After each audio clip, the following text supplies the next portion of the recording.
Alice arrived at the March Hare's house and encountered the Hatter and the drowsy Dormouse. Initially, they didn't welcome Alice, but later, she engaged them in conversation by attempting to solve a riddle. However, they were all stuck on a riddle with no answer, and Alice sighed in frustration, saying they were just wasting time. Then the Hatter remarked, "If you were as familiar with time as I am, you wouldn't call him worthless and old fellow." "I don't understand what you mean."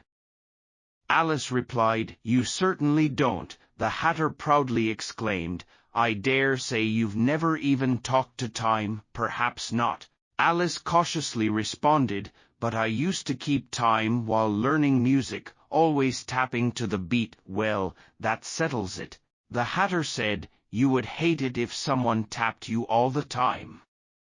If you were on good terms with time, he'd listen to your commands. For instance, if it were 9 o'clock in the morning, time for school, you could quietly tell time, and the clock would immediately jump to 1:30 p.m., time for lunch." The March Hare interjected, "I really wish that were the case. But what if I'm not hungry at that time?" Alice pondered. "I might not be hungry initially, but as long as you like, you could keep the clock at 1:30, the Hatter replied. Alice asked, "Have you ever done that?" The Hatter sadly shook his head and answered, "I can't anymore. I had an argument with time back in March, just before he went mad. It was during a grand concert held by the Queen of Hearts, where I sang, 'Twinkle, Twinkle, Little Bat.' I felt how odd you are. I've heard a song somewhat like that," Alice said. "The original goes, 'Twinkle, twinkle, little star. How I wonder what you are.'" "No, you're wrong.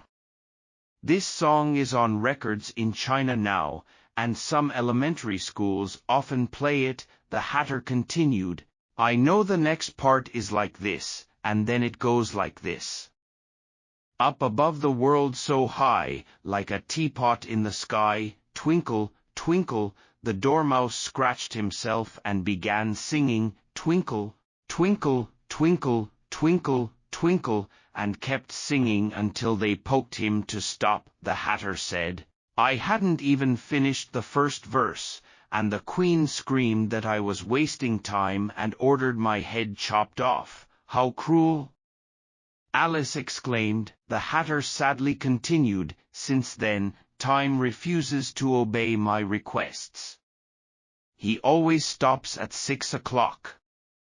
Suddenly, a clever idea popped into Alice's head, and she asked, "Is that why you have so many tea sets here?" "That's right. That's the reason," the Hatter sighed. "There's only time for tea, not even enough time to clean the tea sets." Alice asked, "So you all just move around the table?" "Exactly," the Hatter said. "When the cups get dirty, we just shift down." Alice continued, "But what do you do when you come back around?" "Oh, we change the subject," the March Hare interjected with a yawn, interrupting their conversation. "I'm tired of this. I suggest the young lady tells a story." "I'm afraid I don't know any stories," Alice said, feeling a bit flustered by the suggestion. "Then the Dormouse should tell one," the March Hare and Hatter both shouted. "Wake up, Dormouse." They immediately poked him on both sides. The Dormouse slowly opened his eyes, his voice hoarse and weak, and said, "I haven't been asleep. I've been listening to everything you've said. Tell us a story." "Yes.